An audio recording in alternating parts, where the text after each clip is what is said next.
16 বছর ধরে জনগণকে একত্রিত করে আন্দোলন করতে পারে নাই। আমরা যখন অরাজনৈতিক ভাবে সাধারণ ছাত্ররা ওই সময় ছাত্র আন্দোলনের ব্যানারে আন্দোলন শুরু করছি, তখন সকল জনগণ আমাদের সাথে আসছে। তখন আমরা আপনাদের আওয়ামী লীগের স্বৈরাচারের পাচারের রূপ দেখেছি।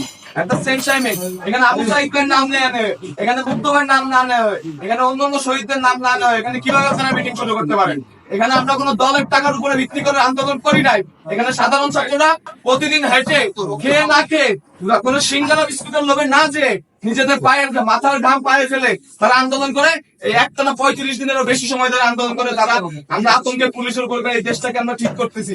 আমরা যখন দেশ সংস্কার করতেছি অরাজনৈতিক ভাবে, আপনারা তখন রাজনৈতিক দলের নেতা কর্মীদের নিয়ে এখানে কি করতেছেন? আপনার এই প্রশাসন লেয়াজু ভিত্তিক প্রশাসন, এই প্রশাসন যদি ভবিষ্যতে থাকে, আমরা আশা করতেছি আমরা সাধারণ ছাত্র সমাজ আবার একই ঘটনার সম্মুখীন হবো। আবার গুলি চালাতে পারেন। আজকে আগের দিন আপনারা লীগের হয়ে গুলি চালাচ্ছেন, এর পরবর্তীতে আপনার আপনাদের জুনিয়র অফিসাররা কেন স্বতন্ত্র কমিশন চায়? তারা কেন বলছে যে আপনারা আমাদেরকে স্বাধীন করুন? কারণ তারা জানে আবার যখন নতুন রাজনৈতিক দল আসবে, আপনাকে নতুন রাজনৈতিক দল যদি চাপে পড়ে, তাহলে আপনারা আবার আমাদের বুকে গুলি চালাবেন।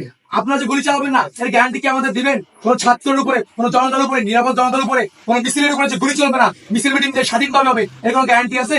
একটা দল মাত্র রক্ত শুকাইতে পারেনি, তাই তো আপনারা সমাবেশ শুরু করছে, আপনারা তাদের সাথে বসা শুরু করে দিচ্ছেন। কেন এগুলো কেন? আপনারা আপনাদের এই খুলনার অনেক প্রশাসন দেখছি। সেদিনকে আওয়ামী লীগের আমাদের যখন জোর করে তুলে নিয়ে যাওয়া হয়েছে, আওয়ামী লীগের অনেক আতিপাতি নেতারা আপনাদের আশপাশ দিয়ে ঘুরছে, আপনারা কোনো প্রতিবাদ করতে পারেন নাই। যেহেতু আপনি পুলিশ কমিশনার সেদিনকে কোনো প্রতিবাদ করতে পারেন নাই সন্ত্রাসীদের বিরুদ্ধে। আমরা চাই না এই খুলনা কমিশনার, এই আপনার মতো পুলিশ কমিশনার আমরা এই খুলনায় চাই না। শুধু আপনি না, ওই দিনকে উপস্থিত সকল প্রশাসনিক কর্মকর্তাকে বদল করতে হবে। ওই দিনকে উপস্থিত সকল প্রশাসনিক কর্মকর্তাকে হয় বদল করতে হবে, না হয় তাদের বহিষ্কার করতে হবে। আমরা কোন লেয়াজভিত্তিক প্রশাসন চাই না। আমরা চাই ছাত্র জনতা মিলে একটা সুন্দর প্রশাসন হবে। সেই ছাত্র জনতা যে সরকারকে আনবে সুষ্ঠু উপায়ে, সেই সরকার ক্ষমতা আসবে। এখন আমরা ডক্টর মোহাম্মদ ইউনূসের নেতৃত্বে বাংলাদেশ পরিচালনা করবো। এখানে কোন রাজনৈতিক দলের জন্য আমরা কোনো আপনাদের যে জুনিয়র অফিসার আছে তাদের সে একটা বার্তা, আপনাদের যে সিনিয়র অফিসার আছে তারা কলকাতা করবে কি করবে না আমরা জানি না, কিন্তু বর্তমান দেশের যে অবস্থা, পুলিশ প্রশাসন রাস্তায় দরকার। আপনারা অঞ্চলে অঞ্চলে ডাকাতি হত্যাযজ্ঞ থামান, রাস্তায় ফিরে আসেন। সিনিয়র অফিসারদের কমান লাগবে না, আপনারা নিজ নিজ থানার আন্ডারে আপনারা কাজ করেন। প্রয়োজনে এই যে আপনাদের 11 দফা দাবি আছে, এইগুলো দেশ ঠান্ডা হওয়ার পরে, কেয়ারটেকার গভর্নমেন্ট নেওয়ার পরে আবার ঠিক করা যাবে। আমরা দাবি করতেছি এই ধরনের যারা লিয়াজু ভিত্তিক উপনয়নের কমিশনার আছে বা ওসি আছে, তাদেরকে আমরা সরাবো ইনশাল্লাহ। কিন্তু বর্তমানে দেশের যে অবস্থা, আপনার দেশের শৃঙ্খলা ঠান্ডা করার জন্য আপনারা আগাবেন। টেবিলে থাবা দিয়ে আমি সেদিন সাহস করে বলছিলাম আপনার প্রধানমন্ত্রীকে এই 9 দফা দাবি মানতে হবে, জাতির কাছে ক্ষমা চাইতে হবে। সেদিন এস এম কামাল হোসেন যখন থাবা দিয়ে বললেন, তখন কোথায় ছিল এই প্রশাসন? আমি কেএমপি হেডকোয়ার্টার নিজ দায়িত্বে কথা দিয়ে ঠেকালাম যে স্যার, আমার ছাত্ররা কোনো ভাঙচুর করে না, এরা দুষ্কৃতকারী না, আপনার কেএমপি হেডকোয়ার্টারে কিচ্ছু হবে না।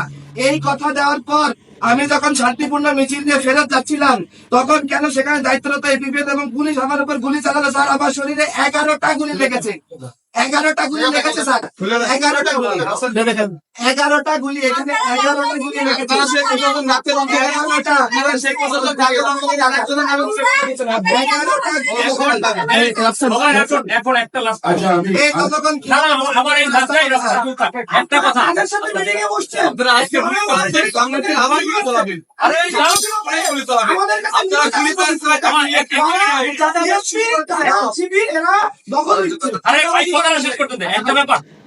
আমরা প্রথমে যেটা বলতে চাই, প্রশাসন আমাদের দরকার। প্রথম কথা, প্রশাসন আমরা চাই, তবে আমরা প্রশাসনের যে নৈতিকতার যে অবক্ষয় দেখেছি, স্পেশালি আমি পুলিশ বাহিনীকে বলবো, তাদের এই নৈতিক অবক্ষয়ের কারণে আজকে পুলিশ প্রশ্নবিদ্ধ, এবং আমরাও এই ক্ষেত্রে ব্যতীত যে আমাদের অনেক পুলিশ মারাও গিয়েছে।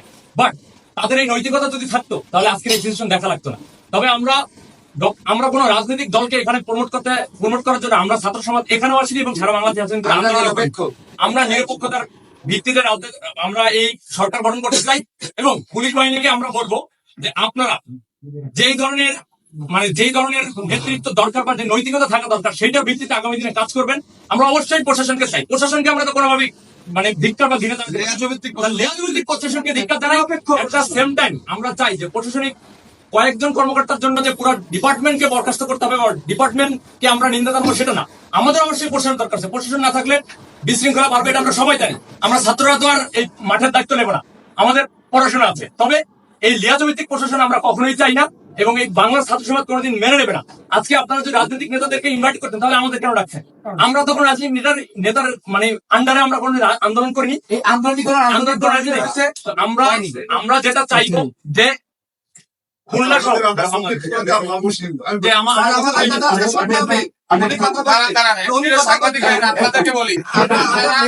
আপনাদেরকে বলতেছি, আপনারা বর্তমানে কোন স্বৈরাচার সরকারের আন্ডারে নেই। আপনারা ছাত্র জনতার জন্য যেটা ভালো হয় সেভাবে আমরা যে আমাদের প্রতিনিধি বাইরে আছে ঢাকা বিশ্ববিদ্যালয়ের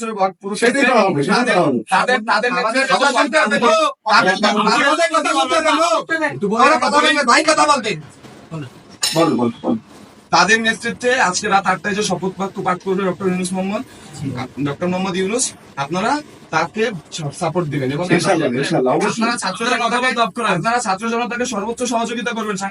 এখানে আজকে আমাদের ছাত্র প্রতিনিধিদের কাছ থেকে যতগুলো বক্তব্য এসেছে, কোনো বক্তব্য না কেটে পুরোটা বক্তব্য আপনারা প্রচার করবেন। এটা বাক স্বাধীনতা, বাংলাদেশ আবার আমরা ফেরত আনছি, এই বাক স্বাধীনতা চিরকাল থাকবে। কেউ কথা বলা থেকে চুপ থাকতে পারবে না। আমরা আবার কথা বলবো, আমরা আবার অন্যায়ের বিরুদ্ধে প্রতিবাদ করবো। যদি কোনো রাজনৈতিক দল এরকম কোন এজেন্ডের নামে আমরা লোক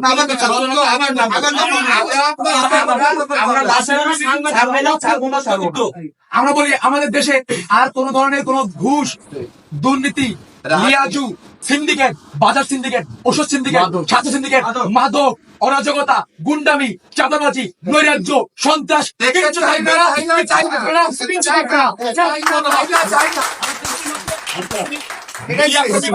এটাই শেষ কথা। মিডিয়া কর্মীদের উদ্দেশ্যে বলতে চাই যে ভাই, আপনারা যারা আমাদের সাথে ছিলেন এই আন্দোলনের শুরু থেকে, এবং আমি মিডিয়া কর্মী অনেকের সাথে কথা হয়েছে, তারাও এতদিন বাক স্বাধীনতা প্রকাশ করতে পারেন নাই। তো আজকে থেকে না, আন্দোলন যেদিন থেকে সরকার পতন হচ্ছে সেদিন থেকে আপনারা এই স্বাধীনতা প্রকাশ করছেন, আগামী দিনেও করবেন। আপনারাও না হলে পরিস্থিতি হবেন জাতির কাছে, এই শিক্ষার্থী বৃন্দদের সমাজ, তাদের কাছেও, আপনাদের কাছে আপনাদের নৈতিকতা যেন থাকে।